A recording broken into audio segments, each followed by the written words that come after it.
জন্য খরচ করে না। ওয়ালান তারদা আনকাল ইয়াহুদু ওয়ালান নাসারা হাত্তা তাত্তাবিয়া মিল্লাতাহুম।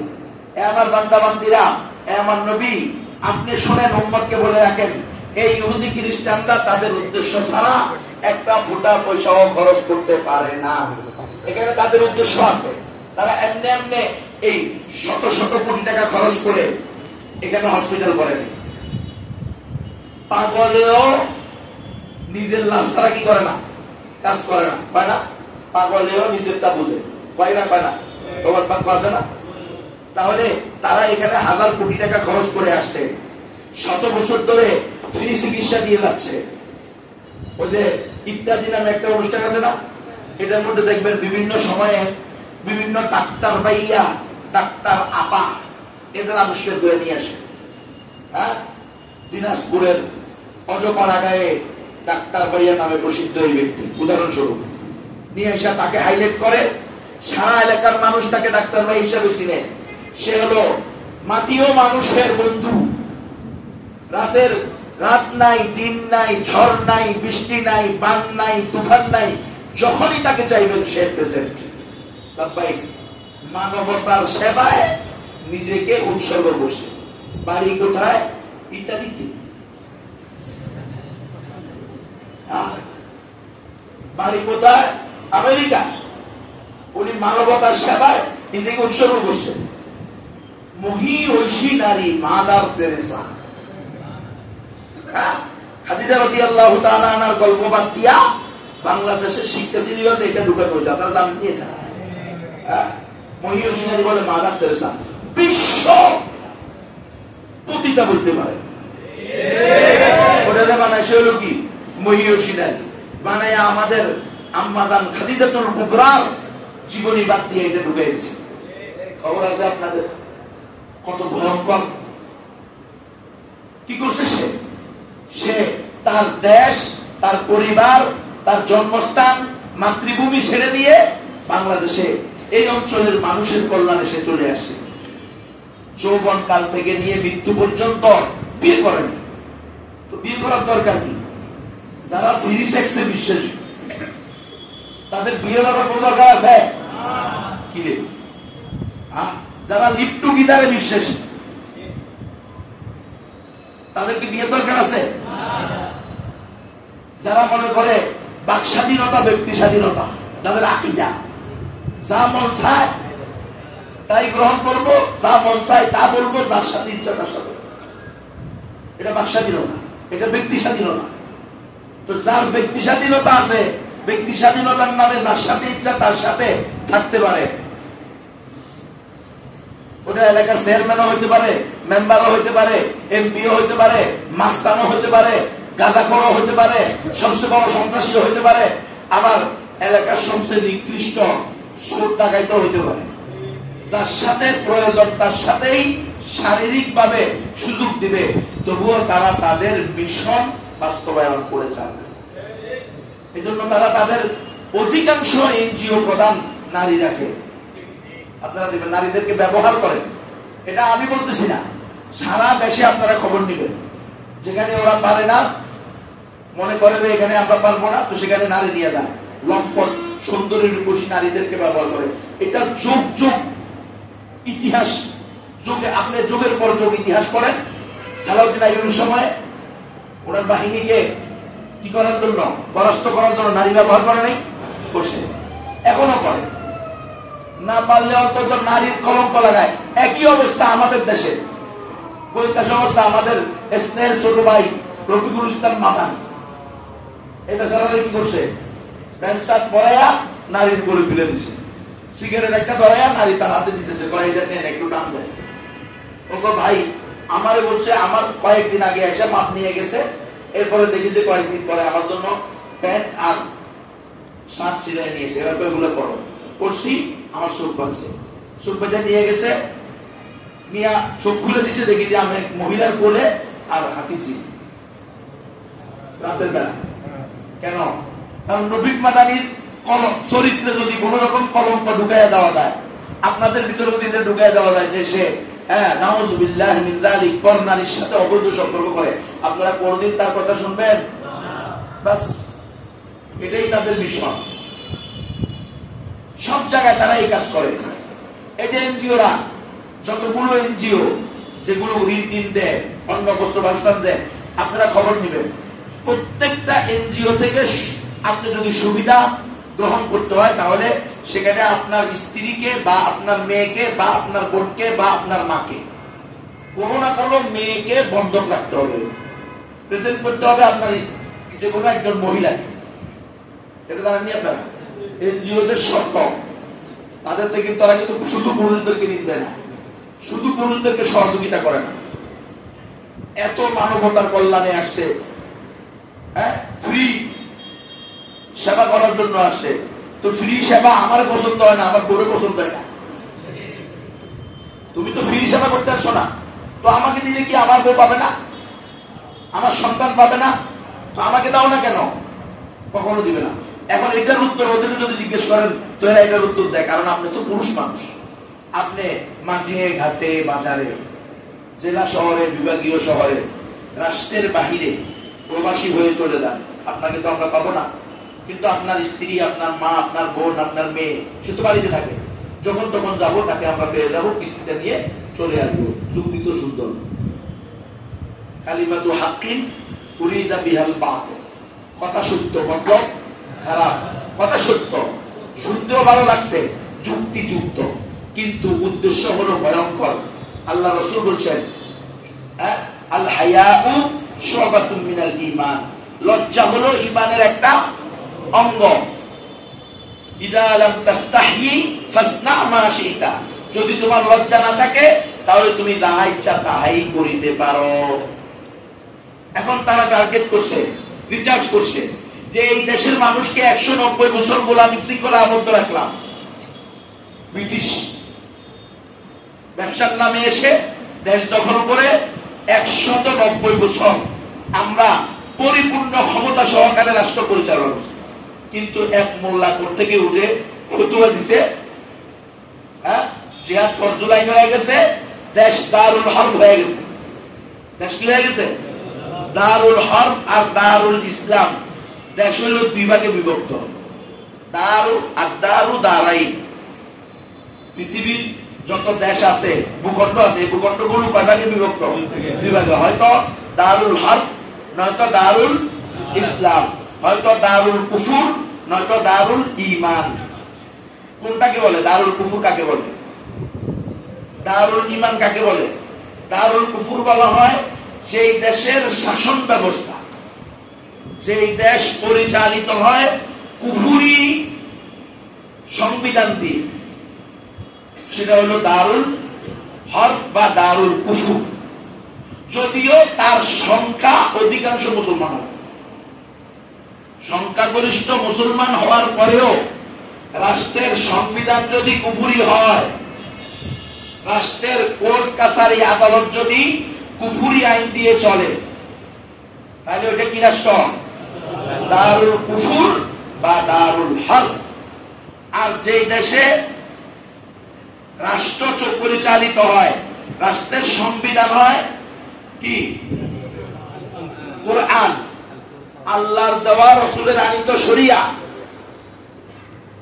যদিও ওই দেশ সংখ্যাগরিষ্ঠ অমুসলমানের হয়, কিন্তু দেশের ক্ষমতায় যারা আছে তারা রাষ্ট্র পরিচালনা করে কোরআনী আইন দ্বারা, ইসলামী শরিয়া দ্বারা।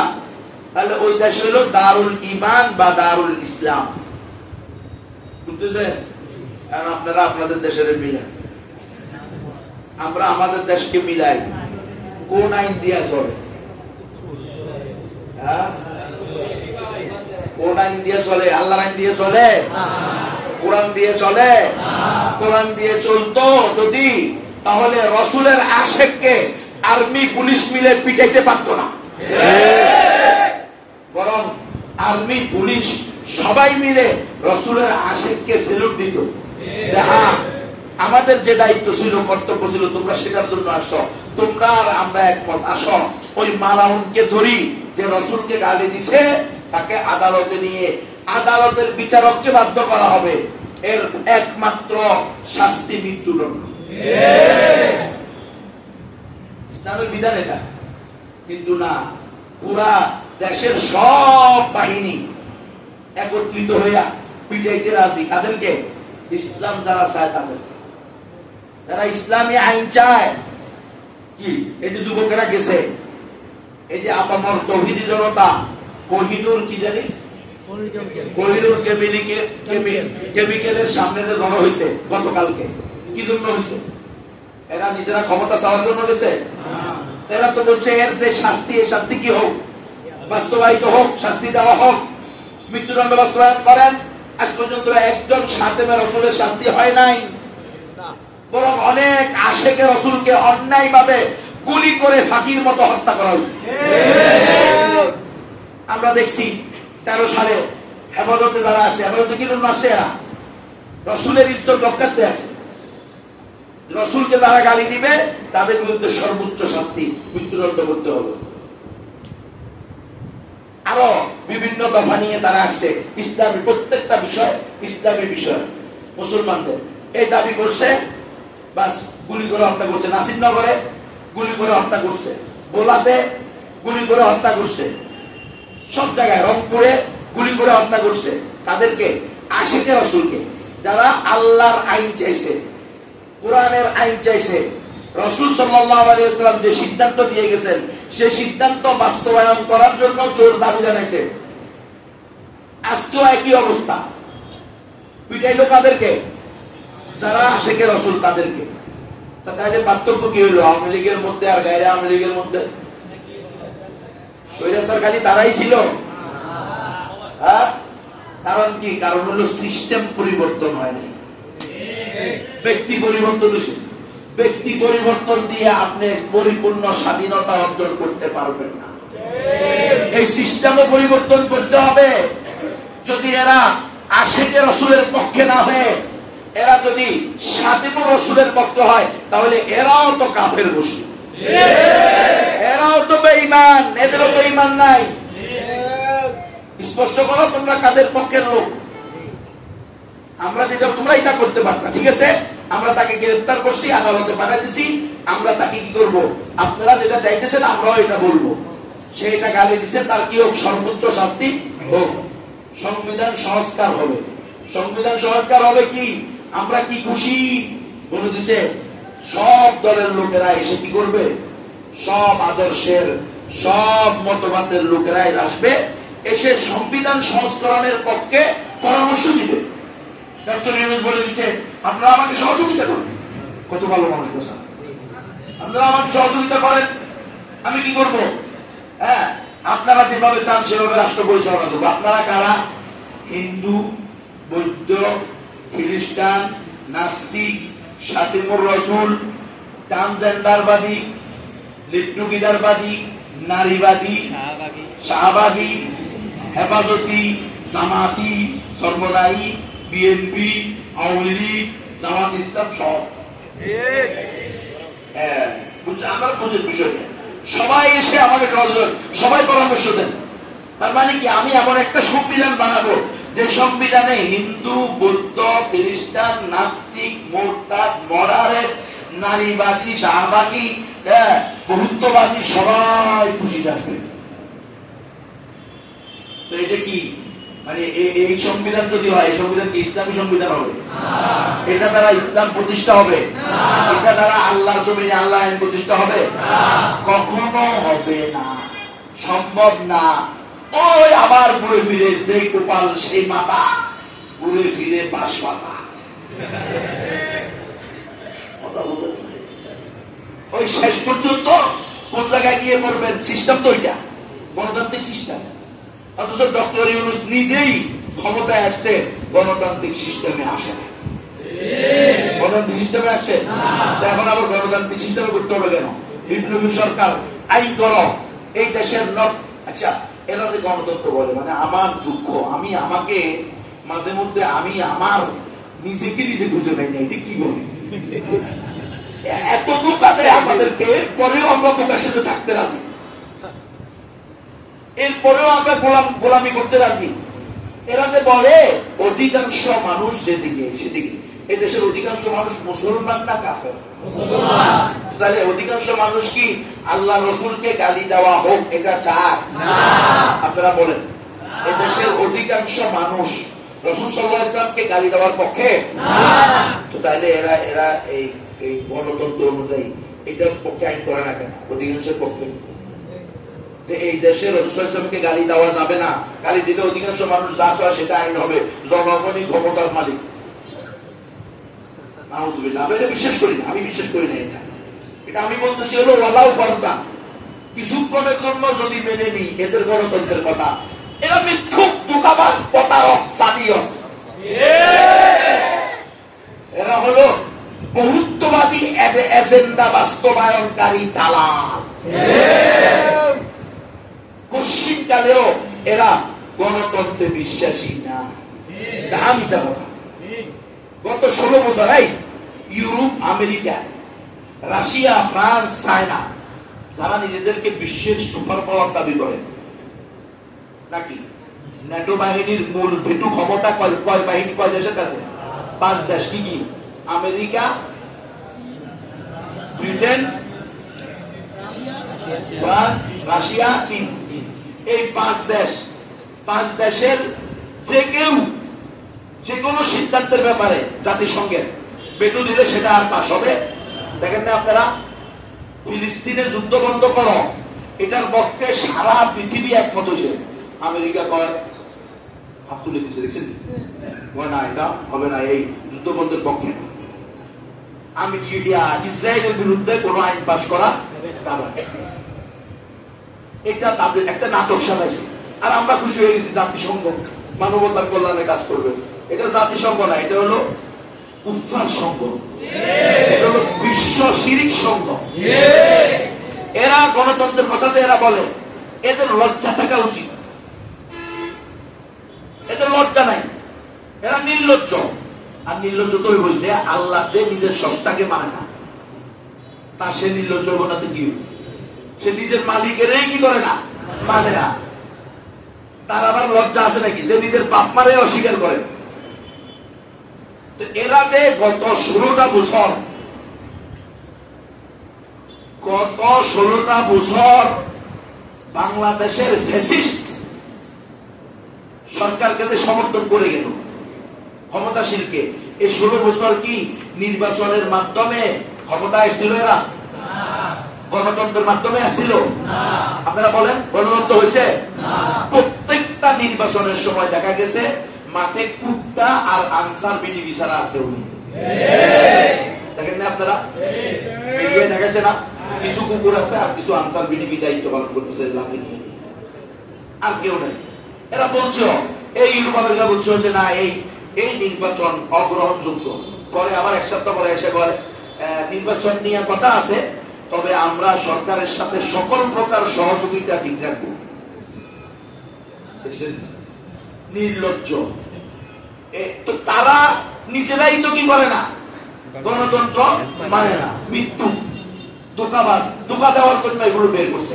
আপনাকে আর আমাকে, আপনারা যেহেতু অধিকাংশ মানুষ দেখেন, এখন টকশোতে নাস্তিকরা বলে, আচ্ছা আল্লামা মামুনুল হক সাহেব, তারপরে ডাক্তার মিজানুর রহমান আজারি সাহেব, তারপরে সরমনাই পীর সাহেব, ওনারা তো বলে যে ওনাদের লক্ষ লক্ষ ভক্ত আছে, লক্ষ লক্ষ ওনাদের কি আছে, মুরিদ আছে। হ্যাঁ, তো ঠিক আছে, ওনারা যদি এতই কি হয়, মানুষ যদি ওনাদেরকে এতই পছন্দ করে, তো ওনাদেরকে বলেন নির্বাচনে আসতে বলেন। নির্বাচনে এসে দেখা দেখ যে ওনারা কয়টা আসন পায়। ওরা জানে, কিন্তু ওরাই কিন্তু এই ফাঁকটা পাচ্ছে। কারণ গণতান্ত্রিক প্রক্রিয়ায় গেলে আপনি আস্তে আস্তে আস্তে আস্তে হয়তো নাস্তিক হয়ে যাবেন, আর না হয় মানুষের কাছে পৌঁছে যাবেন। কারণ গণতন্ত্রে এক কথা বলতে কোনো কথা নেই, সকালে এক কথা, বিকালে আর এক কথা। আজকে আওয়ামী লীগের সাথে জোট করবো, কালকে বিএনপির সাথে জোট করবো, আর একদিন জাসদ বাসদের সাথে জোট করবো। একই দল, সবাই সাথে কি করবে? এইটা হলো গণতন্ত্র। গণতন্ত্র মানে আপনাকে, গণতন্ত্র হলো শিরিকের আখড়া। গণতন্ত্র হলো কুকুর শিরিকের একটা, কি বলবেন এটা, হ্যাঁ, মানে এটা আপাত মস্তক, মার্কাজুল কুফুর ওয়াশ শিরিক। এটা এটা আপনি এক গণতন্ত্র নিলেই আপনার ঈমান নষ্ট হওয়ার জন্য, আপনি ইসলাম থেকে ছিটকে পড়ার জন্য, আপনি তাগুতের দালাল হওয়ার জন্য আর বেশি কিছু লাগবে না। দেখেন গণতন্ত্র তাদেরকেই করাইছে, অটোমেটিকলি তাদেরকে গণতান্ত্রিক পদ্ধতিতে নিয়ে এসছে। বড় আলেম হোক ছোট আলেম হোক, অটোমেটিকলি তাদের মুখ থেকে কিছু শব্দ এমন বাইর করতে হয়েছে যে শব্দটা কুফর শিরককেও সাপোর্ট করে, ঈমানকেও সাপোর্ট করে। এটার দিকেও যায়, এটার দিকেও যায়। আপনারা ক্ষমতায় গেলে হুজুর, আপনারা ক্ষমতায় গেলে কি এই দেশে তালেবানদের ন্যায় কোরআনী শাসন প্রতিষ্ঠা করবেন? এখন হুজুর গণতান্ত্রিক দল, হুজুর তো বলতে পারে যে হ্যাঁ অবশ্যই আমরা কি করবো। আমরা যদি জিজ্ঞেস করতো, আমি হইলাম এই দেশের সবচেয়ে দুর্বল মাহমুদ হাসান গুনবী নাগরিক, সবচেয়ে দুর্বল নাগরিক এদেশের আমি, কারণ আমি 10 দিন ঘুমেছিলাম, 9 দিন রিমান্ডে ছিলাম, 32 মাস জেলে ছিলাম, 2 বছর পরে জেল হত্যার চেষ্টা করা হয়েছে, সেখানে সন্ত্রাসী লাগাইতে হয়েছে। ওই হাই সিকিউরিটির সুপার ছিল নাম কি, সুব্রত কুমার মালা। ওখানে সব বড় বড় আলেমদেরকে, মুফতি, মুহাদ্দিস, ইমাম, খতিব বা তাওহীদবাদী কোন মুসলমান যে ইসলামের পক্ষে কথা বলছে, যে লিখছে আমি খেলাফত চাই, গণতন্ত্র চাই না, আমি গণতন্ত্র বিশ্বাসী না, খেলাফতে বিশ্বাস। বাস এ হলো এই দেশের টপ টেরর, শীর্ষ সন্ত্রাসী। নিয়ে ঢুকাই দিয়েছে হাই সিকিউরিটি। যে হুজুর কোনদিন বয়ান করছে জাতিসংঘের সাম্রাজ্যবাদী জীবন ব্যবস্থা, নীতি, আদর্শের বিরুদ্ধে, এরপর থেকে উনি লিস্ট চলে গেছে, উনি জঙ্গি। কেউ বয়ান করছে যে আমেরিকা হলো বিশ্ব সন্ত্রাস আর তালেবানরা হলো প্রকৃত মুজাহিদ। বাস তালেবানদেরকে প্রকৃত মুজাহিদ বললো কেন? হলো বড় সন্ত্রাস দলিল। ওরা যা চায়, ওরা যা বলাইতে চায়, ওটা না বললে, বিপরীতটা বললেই আপনি তাদের কি হয়ে যাবেন, লিস্টে চলে যাবেন। যারা বয়ান করছে কোরআনী শাসন ছাড়া, ইসলামী বিপ্লব ছাড়া, ইসলামকেই একমাত্র সংবিধান বানানো ছাড়া কশিন কালেও আমরা প্রকৃত সফলতা, স্বাধীনতা, নিরাপত্তা ভোগ করতে পারবো না, তাদের নাম দিয়ে দিছে শীর্ষ সন্ত্রাসী তালিকা। তারা বলছে আমরা খেলাফা চাই, শরিয়া চাই, ইমারা চাই, আল্লাহর জমিনে আল্লাহর আইন চাই। এরা হলো সব সন্ত্রাসী। এদেরকে ধরে ধরে নিয়ে হাই সিকিউরিটি রাখছে। আর হাই সিকিউরিটি সব সময়ে, গত 16 বছরের ইতিহাস আপনারা দেখেন, এর আগে আমি জানি না, সব সময় একজন একজন হিন্দু সুপার অথবা জেলারকে রাখে, এবং ওই হিন্দুটা হইতো উগ্র হিন্দুত্ববাদী স্কুলের সদস্য। এই সুব্রত কুমার বালাও সে নাকি স্কুলের সদস্য ছিল, পত্রপত্রিকা আসছে। সে তখন শুনছে আমি অমুসলিমদেরকে দাওয়াত দিই, এবং আলহামদুলিল্লাহ কিছু অমুসলিম বাইবেল ইসলাম ধর্ম গ্রহণ করছে।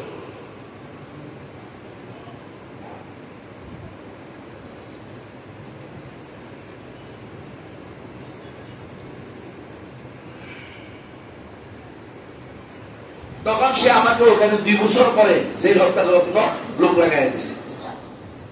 আল্লাহ হেফাজত করছে। যখন চিৎকার শুরু করছি, তখন আশপাশের যারা সাধারণ কয়েদি আছে তাদেরকে হাঁটতে চলতে দেয়, আমাদেরকে হাঁটতে চলতে দেয়, আমাদেরকে বিল্ডিং এর মধ্যে 24 ঘন্টা লকা, কারোর সাথে মিলতে যায় না, দেখা করতে যায় না, কথা বলতে যায় না।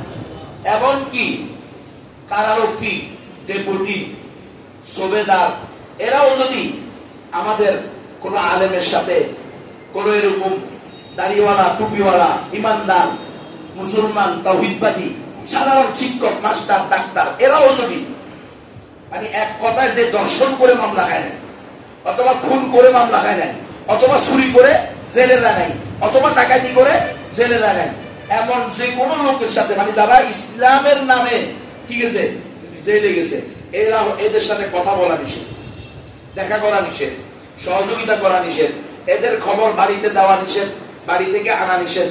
অন্যান্য যারা চোর, বাটপার, হিরুচি, ক্যানজুটি, টেন্ডারবাজ, চাঁদাবাজ, রংবাজ, ধর্ষক, এদের কোনো সমস্যা নাই, এদেরকে মোবাইল এনে দিলেও সমস্যা নাই, এদের বাড়িতে সরাসরি কথা বলে ঘন্টাকে ঘন্টা টাকা এনে দিলেও সমস্যা নাই।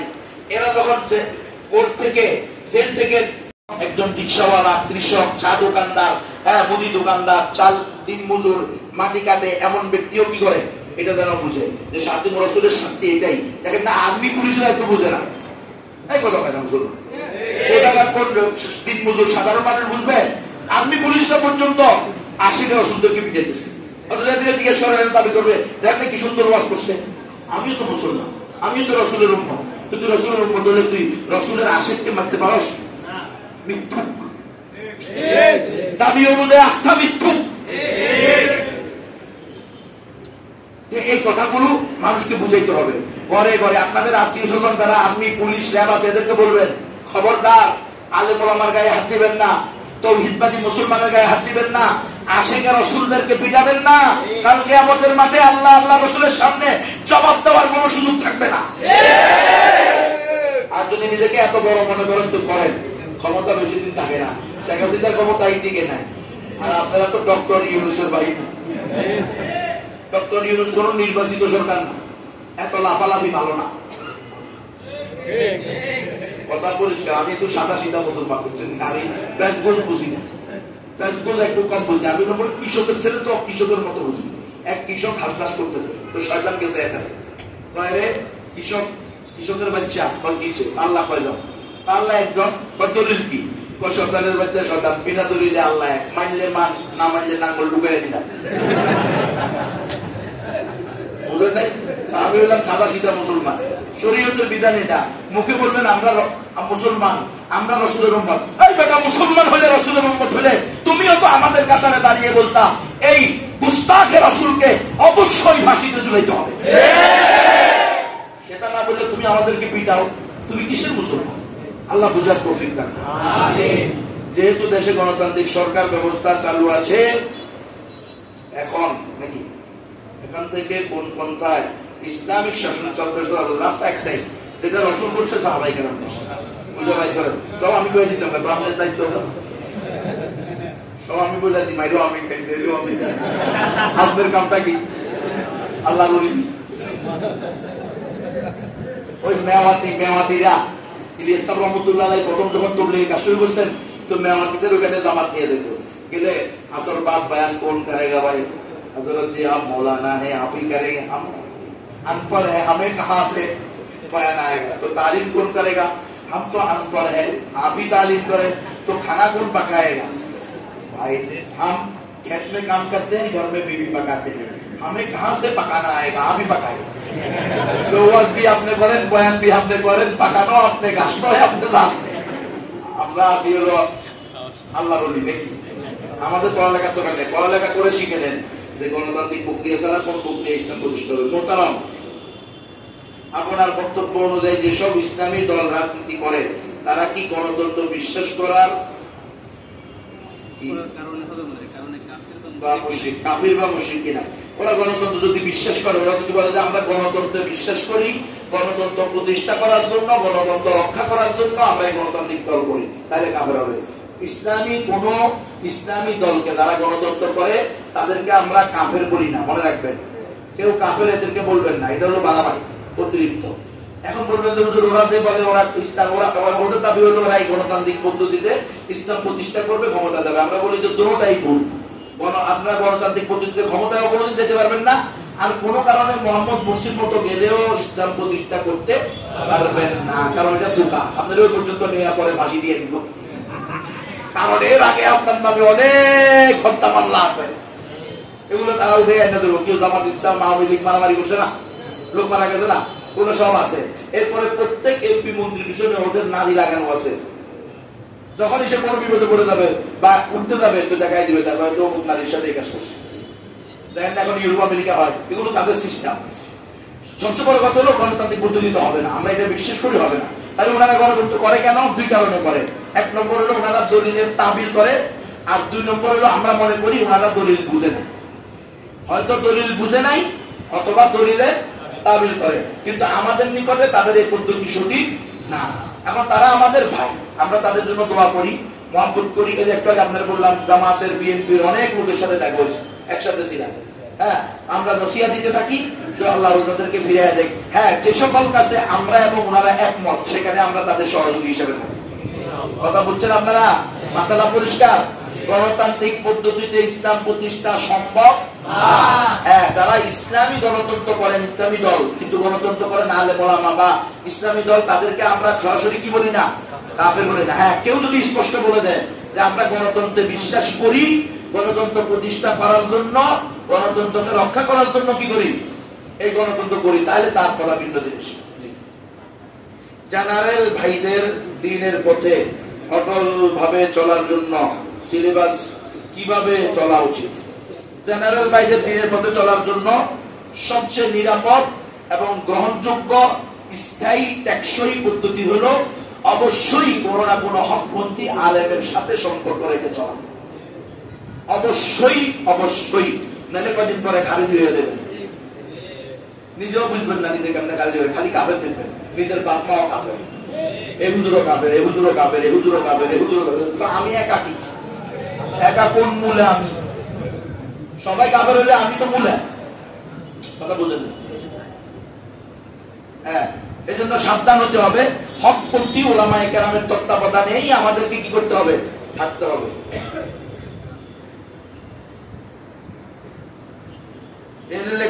আইএস ইসলামিক স্টেট নিয়ে সংশয় আছে, এদের কি বিষয়ে পরিষ্কার করার ধারণা চাই। আইএস এর ইসলামিক স্টেট কই আছে, কোন জায়গায়? মুসলমানদের খলিফা কি গোপনে থাকে? ওই যে একই কথা, খলিফা ঘোষণা দেওয়া সহজ, খেলাফত পরিচালনা করা কঠিন। এজন্য বিশ্বের যারা প্রকৃত মুজাহিদ তারা ধৈর্যই কি করে না, খেলাফত ঘোষণা করে না। এত সোজা না, আপনি খেলাফত ঘোষণা করার সাথে সাথে পুরো মুসলিম উম্মার জিম্মাদারি আপনার উপর এসে দেবে। আপনার আছে ওইটা? নাই। খালি আপনি ঘোষণা দিলে হবে? হবে না। তো ওনাদের ইসলামিক স্টেট থাকলে ভালো কথা, ইসলামিক স্টেট থাকলে আফগানিস্তানের তালেবানদেরকে আপনারা বোম্বিং করে মারবেন, নেতা নিয়ে মনে চোখে দেখেন, নরেন্দ্র মোদীকে চোখে দেখেন, সারা বিশ্বের মোরতাদ বাহিনী এদেরকে চোখে দেখে না। আফগানিস্তানের তালেবানের কোন মন্ত্রী কোন এমপি তারে গিয়ে বোম্বিং করে মারতে হবে কেন? ওরা মোরতাদ হয়ে গেছে। এগুলা উচিত না। এই জন্যই বলছি, কোন ব্যক্তি বা দল যদি হক পথে থাকতে হয় তাকে অবশ্যই উলামায়ে কেরামের নেতৃত্বে থাকতে হবে। আলেমের বাইরে যাবেন আপনি বিভ্রান্ত হবেন। দল হন, ব্যক্তি হন, আমি হই, আপনি হন। কথা বুঝতেছেন কিনা? ভুল বুঝবেন না। যারা এমপি অথবা কাউন্সিলর বোর্ডে দাঁড়ায় তারা কি মুসলিম থাকবে কিনা? ওই যেগুলো তো বললাম, ইসলামী দলগুলোর ব্যাপারে এক অসংখ্য কথাই বললাম। আচ্ছা, আমরা এই তাওহীদ পন্থীদের নিয়ে একটি প্ল্যাটফর্ম এ আসতে পারি কিনা? নিষেধ করছে কে? তাওহীদ বলতে কিনা এক পন্থে আসেন, দর্শুল কোরআন করেন, দর্শুল আকায়েত করেন, দর্শুল কি বলে এটাকে দাওয়া করেন, নিজেরা একত্রিত প্রত্যেক সমাজে এলাকায় এলাকায় একত্রিত হয়ে কাজ করেন, সামাজিক উন্নয়নমূলক কাজ করেন, তবলিগের কাজ করেন, দাওয়াতুল ইসলামের কাজ করেন, মুসলমানদেরকে দাওয়াত দেন, অমুসলমানদেরকে দাওয়াত দেন, স্কুল কলেজে তালিমের হালকা করেন, মাদ্রাসার ভিতরে আকীদার দর্স করেন। এরকম উলামায়ে কেরামদেরকে উলামায়ে কেরামরা একসাথে বসেন। তারপরে যারা ইংরেজি শিক্ষিত আছেন তারা আলেমদেরকে নিয়ে সাথে নিয়ে বসেন। এরপরে তবলিগের নাম হকপন্থী আলেমের সোহবতে 40 দিন থাকেন, কোন সমস্যা নাই। আল্লাহ তৌফিক দান করেন। গণতন্ত্র হারাম, কিন্তু সরকার পরিবর্তনের সঠিক রূপরেখা কোনটি? যারা গণতন্ত্র হারাম বলে কিন্তু এর বিপরীতে হালাল পন্থা দেখাতে পারে না, রে বাবুরে, আপনারে এটা একটা কথা বললে না। হালাল পন্থা দেখানো করতে গিয়ে আছে হাত মুখ থেকে সব পাইপ করলেই তো খুব আপনার তো দেখতেছেন না। আর আল্লাহ আপনাদের রাস্তা দেখাই দিছে না। আল্লাহ বলছে ফাতিলুহুম ইউআযিবুহুমুল্লাহু বিআইদিকুম ওয়া ইউখজিহিম ওয়া ইয়ানসুরকুম আলাইহিম ওয়া ইয়াশফি সুদুর কওমিন মুমিনিন ওয়া ইউযহিব গায়যা কুলুবিহিম ওয়া ইয়াতুবুল্লাহু আলা মান ইয়াশাউ ওয়াল্লাহু আলীমুন হাকীম। আল্লাহ বলে দিয়েছে, তুমি যদি তোমার ক্ষমতা তুমি কি চাও এই দুনিয়াতে তুমি মাথা উঁচু করে দাঁড়াইতে চাও, তাহলে তারা তোমার বিরুদ্ধে অস্ত্র সন্ত্রাস বা তথ্য সন্ত্রাস চালায়, তাদের বিরুদ্ধে তুমিও অস্ত্র হাতে না। তুমি এদের সাথে যুদ্ধ করো। আল্লাহ এদেরকে তোমার হাত দ্বারা শায়েস্তা করবে। বলছে কে? আল্লাহ। যে বলতো কিন্তু এটা ভালো লাগে না, গুলো করে জিজ্ঞেস করেন কে? বুঝা গেল দিল মে কালা হ্যাঁ, কাবাব মে হাড্ডি হ্যাঁ, গুলো করে জেনে ঢুকে ফেলতাই। আল্লাহ হেফাজত করে। রাস্তা তো আল্লাহ বলে দিছে রে ভাই, কোরআন হাদিস স্পষ্ট। আমরা হয়ে গেছি দান্দাবাজ। কথা বলেন নাই, পেটের দান্দা, পিঠের দান্দা, পকেট চান্দা, পকেট চাঙ্গা, এই চিন্তা করে কথা বলতে হয়। এত চিন্তা করলে কি হক কথা বাইরেব? পেটও ঠিক থাকতে হবে, পিঠও ঠিক থাকতে হবে, পকেটও চাঙ্গা থাকতে হবে। তিনও চিন্তা করে যখন ওয়াজ করবো, তো ওয়াজ কি সঠিক আসবে? স্বাভাবিক ভাবেই দালাল মার্কা ওয়াজ হলো। আল্লাহ বি খুশি রহে, শয়তান বি নারাজ না হো। বাংলাদেশে খেলাফত মজলিস নামক দল আছে, এর কি আসলেই গণতন্ত্র বিরোধী? এরা কি বাংলাদেশে তাগুত বিরোধী এমন কোন রাজনৈতিক সংগঠন আছে যার দল করা বৈধ হবে? গণতান্ত্রিক দল এরা তো সবগুলাই একই সিস্টেমের, এগুলো সবগুলো একই, কারো নাম নেওয়ার দরকার নাই। গণতান্ত্রিক কোন দলই সঠিক না, সঠিক না মানে গণতান্ত্রিক পদ্ধতিতে ওনারা ইসলাম প্রতিষ্ঠা করবে, যে বলতেছে এটা সম্ভব না। কোন পদ্ধতিতে হবে? যে পদ্ধতিতে আল্লাহ বলছে, রসুল করছে, সাহাবায়ে কেরাম প্রতিষ্ঠা করছে, ওটা দিয়ে হবে। আমার আফসোস হয় কোন কোন লেবাসদারি লোকে টকশোতে আইসা, ফেসবুকে আইসা, ইউটিউবে আইসা, লাইভে আইসা বলে হ্যাঁ আপনারা এত এই বলেন সে বলেন গণতন্ত্র হারাম হারাম, তো পদ্ধতি দেন কোনটা? আরে বাবা, আপনি এত বড় আলেম, এত বড় বুজুর্গ, এত বড় আহলে ইলম, আপনি জানেন না পদ্ধতি নাই ইসলামের? তার মানে কি ইসলাম অস্বয়ং সম্পূর্ণ? হ্যাঁ, ইসলামে নামাজের পদ্ধতি দিছে, রোজার পদ্ধতি দিছে, হজের পদ্ধতি দিছে, যাকাতের পদ্ধতি দিছে। ইসলামে বুঝি দিন কায়েমের পদ্ধতি দেন। হ্যাঁ, এটা আল্লাহর উপরে তোহমত লাগানো হয় না, অপবাদ লাগানো হয় না। পদ্ধতি কোনটা? পদ্ধতি যেটা আল্লাহ করছে, হুকুম দিছে, সাহাবায়ে কেরাম বাস্তবায়ন করছে, রাসূল পরিচালনা করছে। 1200 বছর পৃথিবীর মধ্যে কি গণতন্ত্র ছিল? না। তো আকল নাই, বিবেক নাই, ইতিহাস করেন না, দেখেন না? 1200 বছরের আকাবির থেকে ভুলে গেলেন কেন? কি রে ভাই, গণতন্ত্র দুনিয়াতে আসছে মাত্র কত বছর হয়েছে? 1924 সালে থেকে 2025, 100 বছর, 101 বছর চলতেছে। তো আপনি 100 বছরটাকে আদর্শ বানাইলেন, 100 বছরের আকাবিরকে আকাবির বানাইলেন। 100 বছরের আগের আকাবিররা আকাবির না? আবু বকর, ওমর, উসমান, আলী, 16 লক্ষ সাহাবী, তাবেঈ, তবে তাবেঈ, ইমাম আবু হানিফা, ইমাম শাফিঈ, ইমাম মালিক, ইমাম আহমদ ইবনে হাম্বল, ইমাম আবু ইউসুফ, ইমাম মুহাম্মদ, হ্যাঁ, শাইখুল হিন্দ মাহমুদ হাসান দেওবন্দি, তারপরে শেখুল ইসলাম কাজী তৈয়ব শাহ, তারপরে হাজী ইমদাদুল্লাহ মুহাজির মক্কি, ইসমাইল শহীদ রহমতুল্লাহি আলাইহি, সালাউদ্দিন আইয়ুবী রহমতুল্লাহি আলাইহি, মুহাম্মদ বিন কাসিম রহমতুল্লাহ আলাইহি, ইমাম নুরউদ্দিন জঙ্গি, ইমামউদ্দিন জঙ্গি, এদেরকে আদর্শ মনে হয় না? আপনার কাছে খালি আদর্শ হয় এগুলো যারা গণতন্ত্র করছে এগুলো তো 100 বছর, এটা আদর্শ? হ্যাঁ, এরাই শুধু আমাদের আকাবির। তাহলে 1200 বছরের আকাবিরকে বাতিল করে দিলেন, মাত্র এই 100 বছরের আকাবিরকে নিলেন। বুঝা গেল আপনিও স্বার্থপর। আপনি পুরোটা নেন, পুরো ইতিহাস করেন।